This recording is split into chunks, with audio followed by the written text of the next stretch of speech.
Assalamualaikum warahmatullahi wabarakatuh.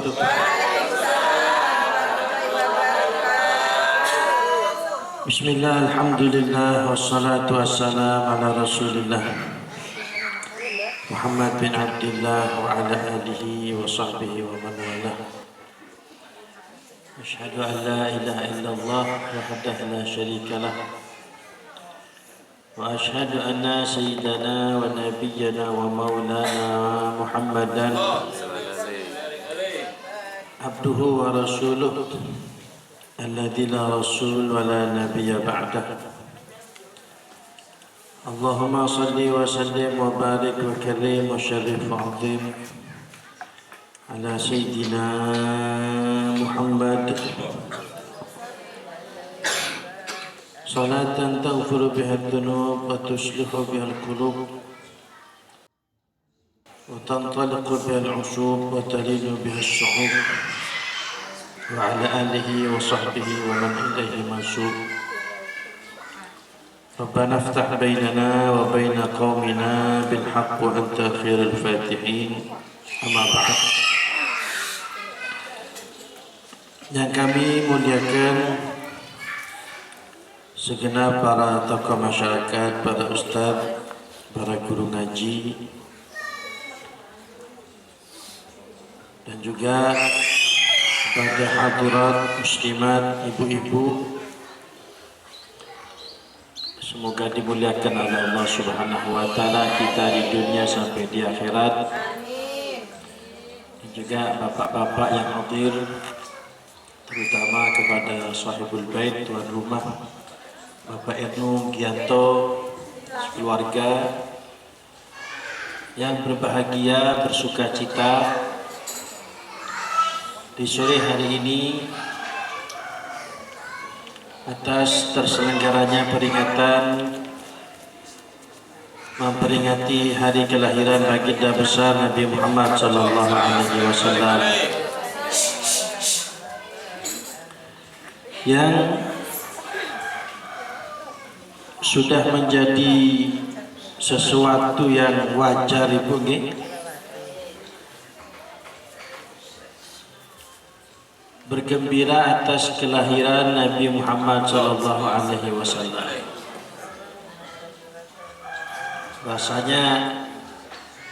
Rasanya jauh dari akal manusia apabila mendapatkan kenikmatan kemudian tidak berbahagia. Bahkan aneh, ibu-ibu dikasih suaminya kalung emas 2,5 kilo, mungkin gitu. Kemudian ternyata ketika ibu-ibu menerima, merengut, mesengut, marah-marah, kan aneh berarti. Gak jelas. Masa dikasih kalung emas kok marah-marah? Entah kalau uangnya, nyuri uangnya ibu-ibu mungkin ya.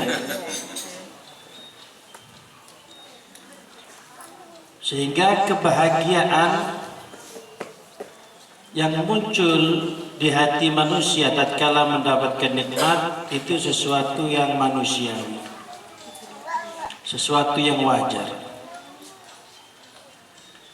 Belum lagi ternyata di dalam agama kita diperintahkan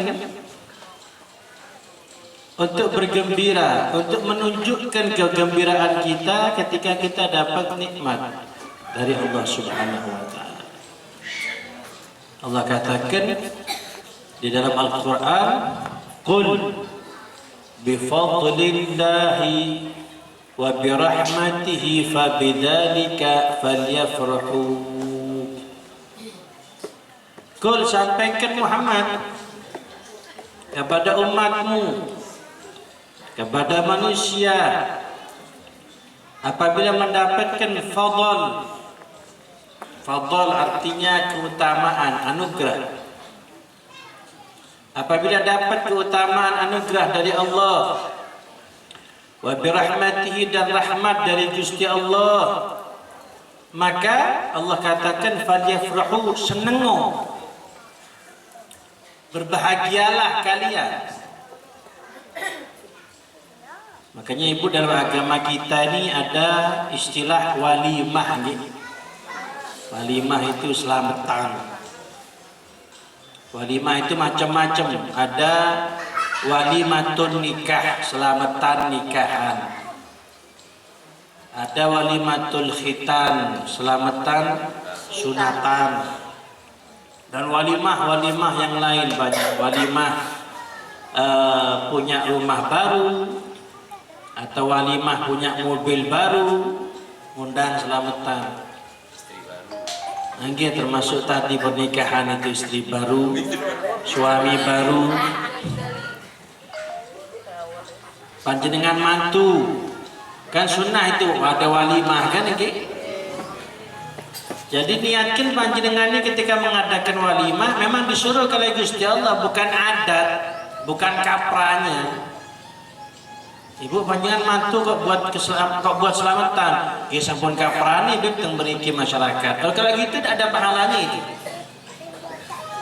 Tapi kalau panjenengan walimah itu karena ngikuti aturannya Gusti Allah, sunnahnya Kanjeng Nabi Muhammad, walimahnya jadi berpahala. Panjenengan punya anak, kemudian ada dalam agama itu akikoh. Kalau bayi laki sunnah menyembelih kambing 2. Kalau bayi perempuan sunnah menyembelih kambing 1, disembelih kemudian didum dibagikan. Kenapa nih itu semuanya? Apa itu ibu semuanya? Hikmahnya apa? Kesuwun, terima kasih, berbahagia, bersukacita kepada Allah Subhanahu wa Ta'ala yang telah memberikan kenikmatan-kenikmatan yang tiada terkira, tiada terbatas. Dan kalau punya anak nyembelih kambing, kalau kemudian mantu nyembelih kambing, kalau kemudian rumah anyar selamatan ngebangi, dan terus lahirnya Kanjeng Nabi Muhammad, terus tidak ada apa-apa ini. Tidak ada apa-apa, diem-dieman gitu. Kanjeng Nabi Muhammad lahir meneng gitu. Tidak ada ekspresi, tidak ada kesuwun, tidak ada seneng, tidak ada bahagia. Wis biasa ya wis. Nabi Muhammad itu manusia sama seperti kita. Maka ini sungguhlah aneh bin ajaib. Aneh bin ajaib. Dapat mantu anyar selamatan, dapat rumah anyar selamatan, dapat anak anyar selamatan. Lalu dikasih Nabi Muhammad kok tidak selamatan itu. Sehingga ini sesuai dengan perintahnya Allah untuk menunjukkan kegembiraan saya panjenengan dijadikan umat Kanjeng Nabi Muhammad SAW. Tondonya napa Bapak Ibu yang dimuliakan Allah, Kanjeng Nabi Muhammad sudah lahir. Bahkan Kanjeng Nabi Muhammad untuk generasi kita bukan hanya sudah lahir, Nabi sudah lahir, Nabi sudah berjuang, Nabi sudah berhasil menyampaikan syariat yang Allah bebankan kepada beliau, dan Nabi Muhammad sudah wafat. Sehingga kan pertanyaannya Ibu sering ditanyakan, kenapa kok Nabi Muhammad yang diperingati hari kelahirannya? Ngaten nggih. Tapi kenapa orang-orang soleh, para kiai yang diperingati kok hari wafatnya? Makanya ada istilah haul. Ada istilah haul, memperingati hari kewafatan. Haulnya Syekh Abdul Qadir Jailani, haulnya Kiai Abbas Tugung, haulnya Kiai Soleh Lateng, haulnya Kiai Syamsul Arifin Sukorejo Situbondo, haulnya Kiai Hamid Pasuruan, haulnya Kiai Khalil Bangkalan, haulnya Kiai. Napa haul niku Bapak Ibu? Memperingati hari wafatnya. Kenapa kok diperingati hari wafatnya? Ketika wafat ketemu ke hadapan masyarakat umat yang baik, orang baik. Sehingga diperingati supaya ditiru. Tapi kalau Kanjeng Nabi Muhammad hari kelahirannya, kenapa Bapak Ibu? Karena dengan lahirnya Nabi ini pasti orang baik ini. Ini pasti orang baik, bahkan orang terbaik, manusia terbaik sepanjang sejarah kehidupan manusia semenjak Nabi Adam sampai hari kiamat. Manusia terbaik Kanjeng Nabi Muhammad sallallahu alaihi wasallam. Nabi pernah bersabda, "Ana sayyidu waladi Adam wala fakhr." Manusia, umat, saya ini manusia terbaik, wala fakhr, bukan sombong ya. Ini ibu, sabdanya Nabi bukan sesumbar, bukan sombong, tapi lebih kepada supaya umatnya ngerti. Seperti seumpami Bu Ipuk, sinten Ibu Ipuk nggih? Siapa Ibu Ipuk, Ibu? Ibu Bupati kita datang ke acaranya Bapak RW ini, acaranya ibu-ibu ini. Kemudian dia minta sambutan, memberikan sambutan. Kemudian dalam sambutannya Ibu Ipuk mengatakan, saya sebagai Bupati Banyuwangi menyerukan kepada ibu-ibu untuk menjaga kebersihan lingkungan kita masing-masing, sehingga kami sebagai Bupati Banyuwangi menyerukan siapa yang paling bersih rumahnya dapat hadiah.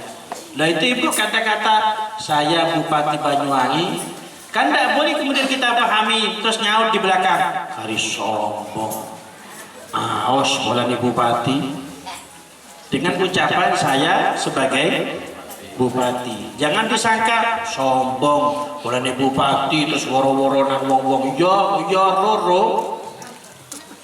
Tidak boleh disikapi seperti itu. Kenapa? Beliau ngomong seperti itu bukan untuk sombong, tapi agar supaya tahu yang sambutan di depan ini ibu Bupati pemimpin Banyuwangi, bukan tukang jual rujak di Singateruna, atau bukan tukang jual rujak di mana yang jam sekali licin gitu gitu. Supaya didengarkan ucapannya, supaya diperhatikan. Ini yang ngomong bukan manusia biasa, tapi pemimpin kita. Begitu juga Nabi Muhammad SAW. Beliau mengatakan, saya pemimpinnya manusia, bukan sombong. Kersane kula pengen umat tahu, beliau adalah manusia termulia semenjak diciptakan Nabi Adam sampai jawaban manusia terbaik adalah Nabi saya panjenengan, yaitu Nabi besar Muhammad sallallahu alaihi wa alihi wasallam. Alhamdulillahirabbil alamin. Bapak Ibu yang dimuliakan Allah Subhanahu wa taala,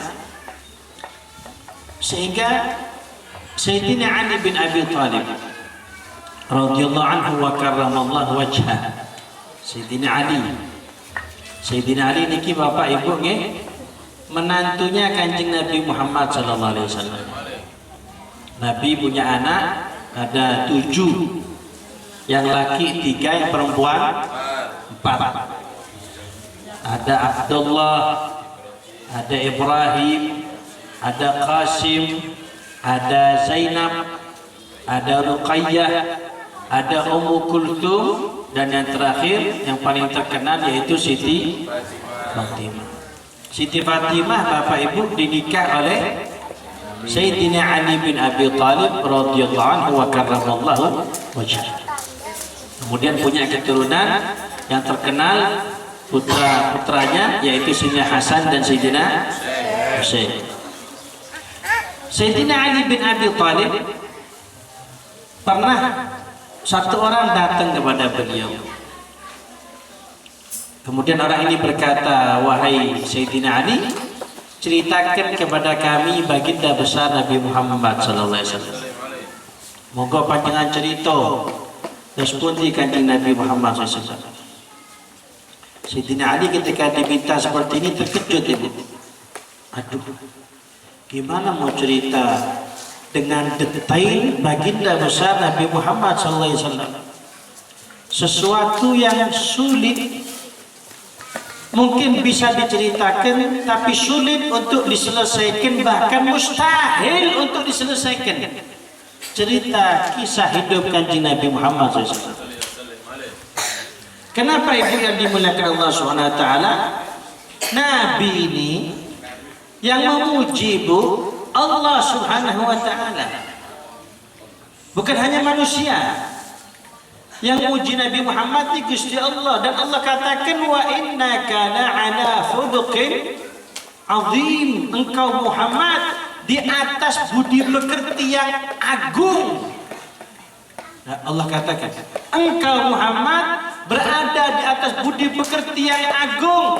Allah yang maha agung mengatakan agung, terus gimana itu besarnya? Kalau semut bilang besar, katanya ibu-ibu, kata saya kecil. Kenapa semut bilang besar? Karena mungkin yang dilihat lebih besar dari badannya. Dia bilang botol ini katanya semut besar. Katanya saya panjenengan kecil botol ini. Kata saya panjenengan bumi ini besar. Kenapa? Bumi lebih besar dari saya panjenengan yang kecil-kecil ini. Tapi kalau katanya malaikat, katanya Gusti Allah yang buat apalagi kecil. Tidak pernah di Al-Quran Ibu, mulai Al-Fatihah sampai An-Nas Allah katakan bumi ini bahkan alam semesta besar, azim. Tidak ada satu pun benggalan ayat yang mengatakan mulai Al-Fatihah sampai surat An-Nas alam semesta beserta isinya azim. Tidak ada. Dan ternyata Allah Subhanahu wa taala yang maha azim, yang maha agung, ketika ngomong berfirman tentang budi pekerti Nabi Muhammad, Allah katakan di atas budi pekerti yang agung. Terus gimana besarnya Nabi Muhammad sallallahu alaihi wasallam? Sehingga katanya ulama, orang kalau cerita tentang Kanjeng Nabi Muhammad, wa ala tafannuni wasifihi biwasfihi yafna zamanu wa fihi ma lam yusafi. Kumpulkan seluruh pujangga satu dunia, kumpulkan seluruh sastrawan sak dunia untuk bekerja sama gotong royong buat buku ceritakan Kanjeng Nabi Muhammad SAW, saksikan sampai kiamat belum selesai. Sampai kiamat belum selesai. Kenapa? Kita ini terbatas, kita ini makhluk yang kecil. Gimana menyelesaikan sesuatu yang Allah katakan besar? Gimana? Tapi beliau Sayyidina Ali memberanikan bercerita Kanjeng Nabi Muhammad. Saya ingin mengutip bagian terakhirnya sedikit, biar tak panjang pertemuan kita ini. Semoga manfaat Ibu. Ini Ibu gini-gini nih, supaya kita tambah kenal Kanjeng Nabi Muhammad. Kenapa sih kalau ada maulutan mesti isinya baca kibat, baca basanji, terus diundangkan ulama, kan itu diundangkan mubalik, diundangkan kiai, mullah habaib. Kenapa Bapak Ibu yang dimuliakan Allah? Karena supaya umat ini tambah kenal sama Kanjeng Nabi Muhammad SAW. Dan kalau tambah kenal sama Nabi, pasti tambah cinta. Siapa yang tambah kenal sama Nabi, pasti tambah cinta. Kenapa? Itu yang mengatakan Sayyidina Ali. Apa kata Sayyidina Ali?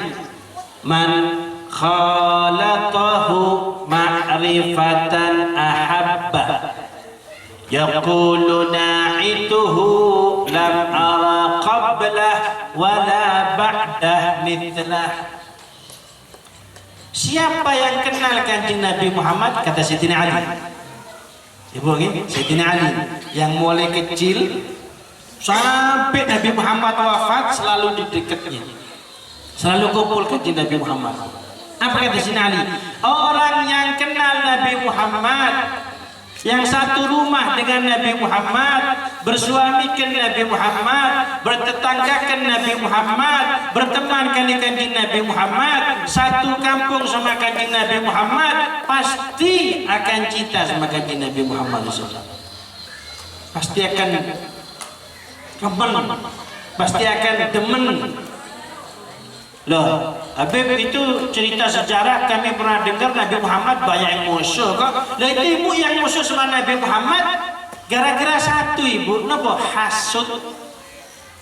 Hasud ini bahasa Arab kan ini? Napa bahasa Jawanya hasud ini? Hasud. Hasud ini gini Bu, hasudnya gini. Ningali tonggo tumbas kursi pojok sakit perut. Ningali tonggo tumbas sepeda motor anyar mumet.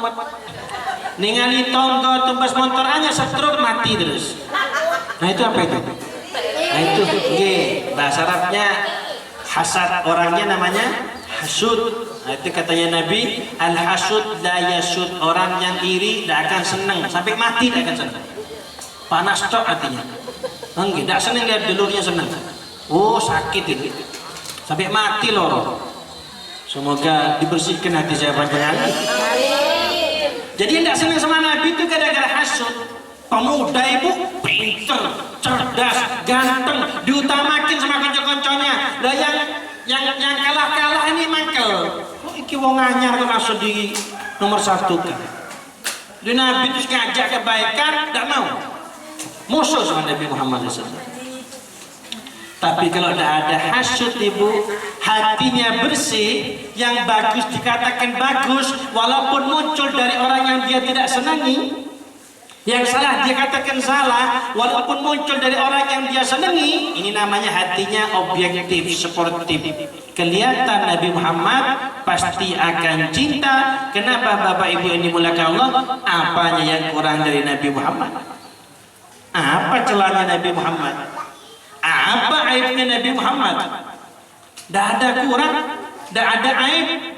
Sampai katanya sahabat, wa ajmalu minka lam taraqatu ainu wa ahsanu minka lam talidin nisa'u khuliqta mubarra'an min kulli aibin ka'annaka qad khuliqta kama tasha'u. Katanya sahabat namanya Hasan bin Thabit, Nabi yang lebih indah dari panjenengan Nabi belum pernah terlihat oleh mata siapapun. Yang lebih ganteng, yang lebih sempurna dari panjenengan Nabi belum pernah terlahir oleh wanita siapapun. Panjenengan dibuat oleh Gusti Allah sempurna, ujung rambut sampai ujung kaki, zahir batin, zahir batin sempurna. Sampai katanya Sayyidina Hasan bin Thabit, engkau Nabi dibuat kali Gusti Allah koyok-koyok disuruh milih sama Gusti Allah. Muhammad hidungnya model seperti apa Muhammad? Motoni model seperti apa Muhammad? Rambutnya model seperti apa Muhammad? Warna kulit model seperti apa Muhammad? Disuruh milih Kanjeng Nabi Muhammad dan milih yang paling hebat. Kalau saya bilang kan nasib-nasib paling bukan ini. Gengetan pun disyukuri pun alhamdulillah. Tapi kalau Nabi Muhammad disuruh milih, sehingga apa aibnya Nabi? Apa celahnya Nabi sehingga membuat orang itu benci sama Nabi Muhammad? Tidak ada. Sehingga dikatakan, diceritakan ibu penutup dari ceramah kami, pernah suatu saat ketika bepergian pulang dari satu peperangan. Jadi Nabi perang kali para sahabat, wangsul pulangnya di tengah jalan Nabi kerso istirahat. Nabi pengumuman, ayo konco-konco istirahat, capek kita. Nabi istirahat, sahabat istirahat. Ada yang unik ibu-ibu Nabi ketika istirahat tidak kumpul sama kerumunan sahabat. Nabi agak menjauh sedikit. Ada satu pohon rindang, Nabi gantungkan pedangnya, Nabi istirahat, Nabi tertidur. Jadi Nabi manusia tidur istirahat. Kanjeng Nabi Muhammad SAW kecapean, sahabat juga istirahat. Jadi Nabi tidur, Nabi makan, Nabi minum, Nabi berkeluarga, Nabi bermasyarakat, Nabi bertetangga. Ketika Nabi istirahat tertidur, ternyata ibu yang dimuliakan Allah, tanpa sepengetahuan sahabat, ada musuh yang sedang menguntit di belakang, sedang membuntuti. Serasa mendapatkan kesempatan emas, Nabi tidak terkawal oleh satu sahabat, bahkan Nabi tidur. Langsung singkat cerita, musuh ini mendekat kepada Nabi Muhammad sampai posisi terdekat yang Nabi sedang tidur, dihunus pedang musuh, ditempelkan ke leher Nabi Muhammad SAW. Terkejut Nabi. Ternyata di depan Nabi musuh. Ini ibu, pedangnya sudah nempel ke lehernya Nabi. Dan ini ibu pasukan khusus ini. Ini bukan amatiran. Ini pasukan khusus. Kenapa? Secara logika, terus pun tinggal tekan selesai nih. Tinggal tekan, selesai sudah. Terus sesumbar musuh ini. Musuh ini sesumbar, sombong. Apa kata musuh? Man yamna'uka minni al-an ya Muhammad. Muhammad, kadung saiki sopo sing bela kon. Kadang sekarang siapa yang bisa membebaskan kamu Muhammad? Nabi Muhammad ibu-ibu dibegitukan, langsung jerit Nabi Muhammad, Allah, Allah, Allah. Apa yang terjadi ibu-ibu yang dimuliakan Allah? Gemeter ini musuh. Kena dawuhnya kanjeng Nabi Muhammad nyebut Allah. Gemeter ibu yang dimuliakan Allah, pedang jatuh, langsung dengan sigap pedangnya diambil sama Nabi Muhammad, ditiru tingkahnya musuh, ditempelkan pedangnya ke lehernya musuh sama Nabi Muhammad. Ini masih gini musuhnya. Kena ucapannya Nabi Muhammad, Allah. Ibu, di antara hikmahnya ini, jangan remehkan nopo yang kita baca. Nggih? Jangan remehkan apa yang kita baca. Yang kita baca diyakini bermanfaat. Anjing, jangan ada kretek di hati. Habib saya moco-moco, cuma kok koyok tidak ada manfaatnya ya. Jangan. Itu tipuannya setan itu. Yakini di hati, nopo yang dibaca pasti manfaat. Contoh. Ada orang di luar Islam mau masuk Islam ibu, percaya sama Gusti Allah, percaya sama kanjeng Nabi Muhammad, terus pun supaya sah Islamnya. Gimana? Mengucapkan syahadat, asyhadu an la ilaha illallah wa asyhadu anna Muhammadan. Kalau ada orang di luar Islam mau masuk Islam, terus ngomong gini, saya percaya sama Gusti Allah, saya percaya sama Nabi Muhammad, terus banyak ngomong syahadat, tidak ada bang. Terus pun sah Islamnya? Kenapa? Ini tidak ngomong. Kan gitu. Jadi berarti manfaat kan? Yang diucapkan lisan ini kan manfaat. Dua, panjangnya sholat duhur, sholat asar. Ya. Terus yang komat, Allah Akbar, Allah Akbar, la ilaha illallah. Kan gitu. Terus ngajak ngadep kiblat, terus ngangkat tangan. Sah sholatnya? Tidak sah. Kenapa? Mulutnya tidak baca takbiratul ihram. Mulut harus ngomong Allah Akbar. Kan nggak tahu? Minimal telinga sendiri dengar. Tidak boleh kecap-kecap. Telinga tidak dengar, tidak sah. Kenapa? Takbiratul ihram itu rukun. Rukunnya harus diucapkan. Al-Fatihah tidak boleh. Tidak boleh. Baca minimal didengar sama. Kalau sholat duhur, sholat asar, kalau sholat subuh, sholat maghrib, sholat isya dikeraskan kan ini. Pun yang ketiga apa? Baca tasyahud terakhir, at-tahiyyatul mubarakatus. Itu harus dibaca, itu tidak dibaca. Kulo sampun hafal beb, terus temanah tok, tidak sah salatnya. Yang terakhir apa? Assalamualaikum, salam terakhir. Assalamualaikum warahmatullahi wabarakatuh. Itu harus dibocor. Tidak dibocor, tidak sah salatnya. Berarti apa? Yang dibaca lisan ini bermanfaat. Cuma awak tidak kerosu, itu berapa masalah. Contoh-contoh, yang paling banyak juga. Tapi mudah-mudahan selamat. Ya udah dikasih ke yang terbaik oleh Gusti Allah. Pernikahan, saya nikahkan Anda. Saya kawinkan Anda dengan wahai Soleh bin Jokowi. Saya nikahkan Anda dengan calon istri Anda bernama Megawati Soekarno Putri dengan mas kawin 10 miliar rupiah dibayar kontan, terus tidak ngomong.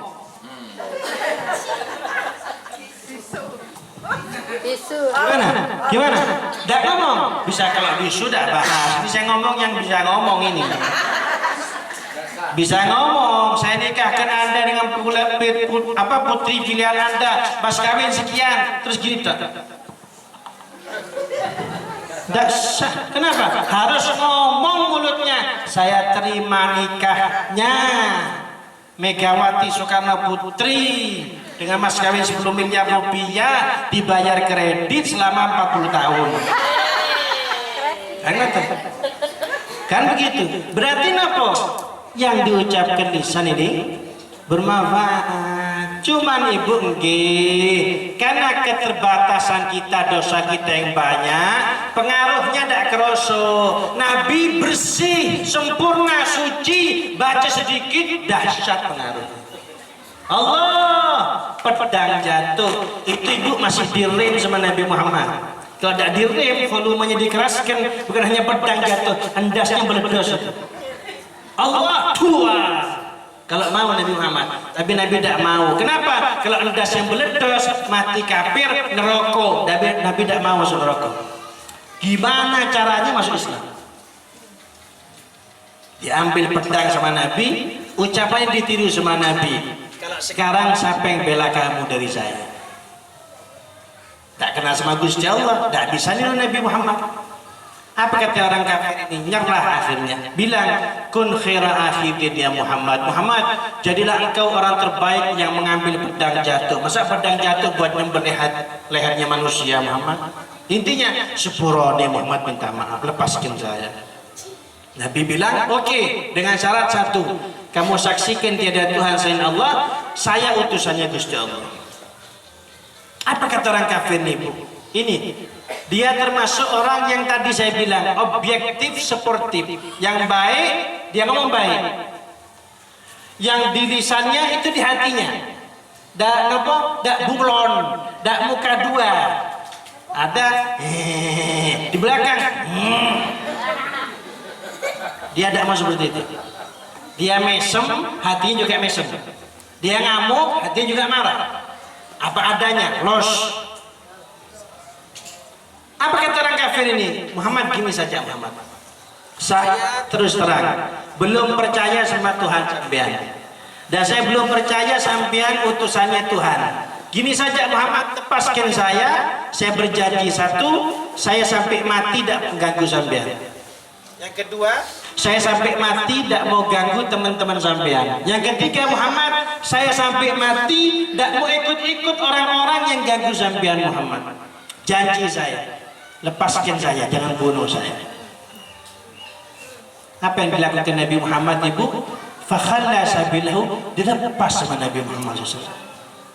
Dilepas ibu sama Nabi Muhammad SAW. Mau bunuh Nabi Muhammad jelas. Saking tidak sampai hajatnya karena pedangnya jatuh.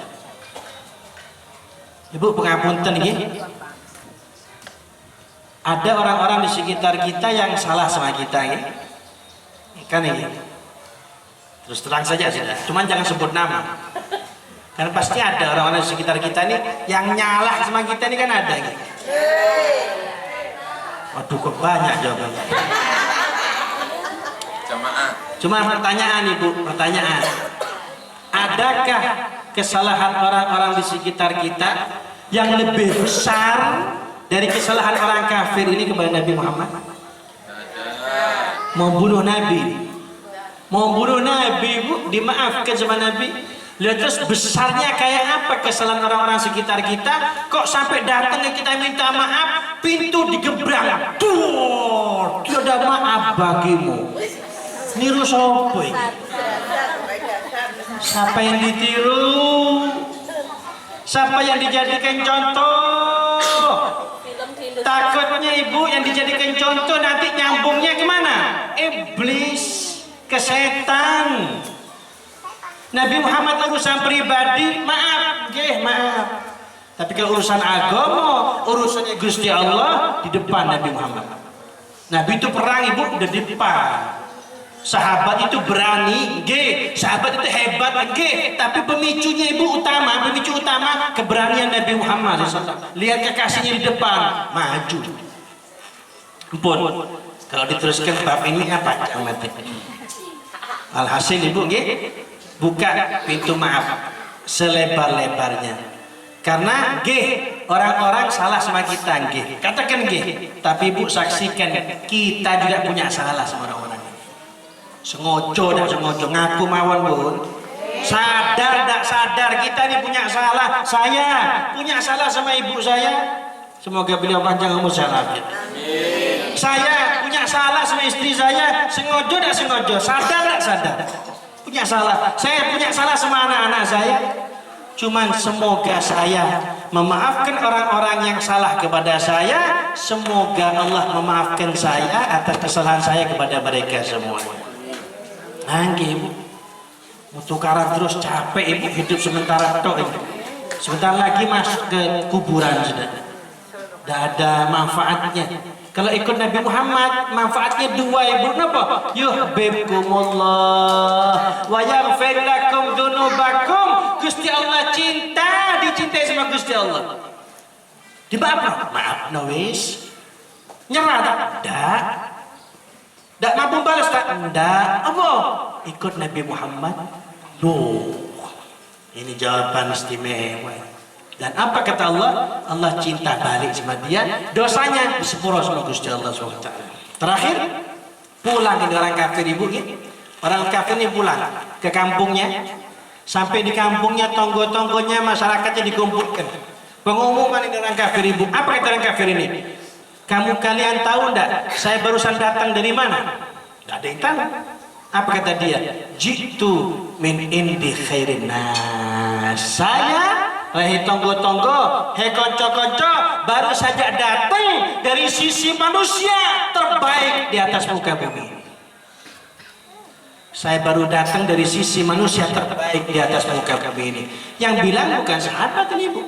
Yang bilang gini bukan umatnya Nabi Muhammad, musuhnya Nabi yang mau membunuh Nabi, tapi tatkala kenal sama Nabi, tahu betul sifatnya Nabi Muhammad SAW, dan dia hatinya yang baik dikatakan baik, yang jelek dikatakan jelek, ketemu Nabi tidak ada jeleknya ibu, baik semuanya. Akhirnya dia cinta sama kanjeng Nabi Muhammad SAW. Kau tidak masuk Islam beb? Oh kalau itu kan urusannya Gusti Allah. Nabi cuma menunjukkan saja. Kalau mau ke Surabaya dari Singoturunan bisa lewat dua, lewat selatan Jember atau lewat utara Situbondo. Kalau mau ruwet lewat Ijen. Ruwet itu.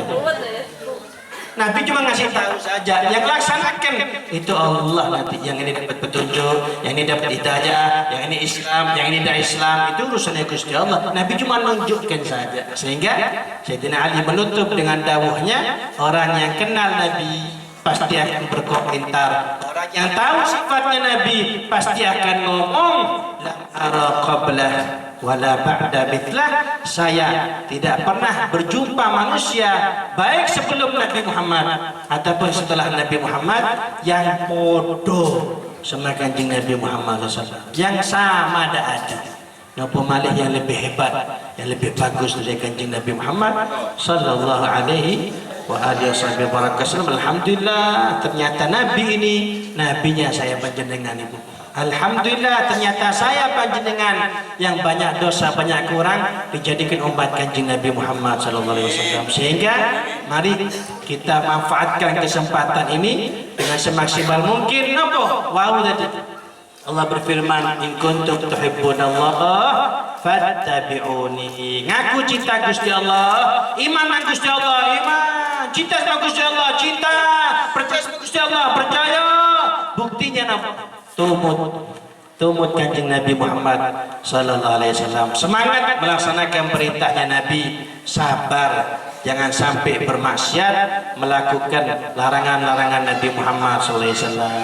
Semoga sukses dunia akhirat, semoga bahagia dunia akhirat. Semoga kita semuanya ibu-ibu, keluarga kita, tetangga kita, muslimin muslimat, nanti di akhirat Semoga berada di belakang kanjeng Nabi Muhammad, masuk bersama-sama surga Allah Subhanahu wa taala, bergelimang nikmat, mendapatkan ridha Allah, hidup di surga selama-lamanya. Itu cita-cita kita. Hajatan fi nafsi ya Rabb faktiha ya khair qadi wa arih sirri wa qalbi billaha wa syuwabi. Amin amin ya rabbal alamin ya mujibas sa'ilin ya rahmanir rahim. Semoga bermanfaat, semoga berbarengan dengan rahmat hidayah dari Gusti Allah. Ini suasananya enak nggih. Memang kebiasaan para ulama dulu itu Ibu nggih. Mau cerita sedikit nggih, kebiasaan ulama dulu itu kalau waktu-waktu sekarang ini Bu nggih, duduk cari tempat sekiranya duduk yang ada atapnya langsung tembus ke langit. Nggih, napa? Ya bukannya berarti rahmatnya Gusti Allah nih kalau ada genteng terus nyangsang, enggak. Cuma kalau lolos ini nih rahasianya berbeda. Sehingga semoga berbarengan rahmat hidayah dari Gusti Allah masuk ke hati kita, buyar dari tempat ini. Allah ampuni dosa kita, tambah kenal kanjeng Nabi Muhammad, tambah cinta dan tambah semangat tumut kanjeng Nabi Muhammad SAW. Kurang lebihnya mohon maaf. Hadza minil afu minkum. Wassalamualaikum warahmatullahi taala wabarakatuh.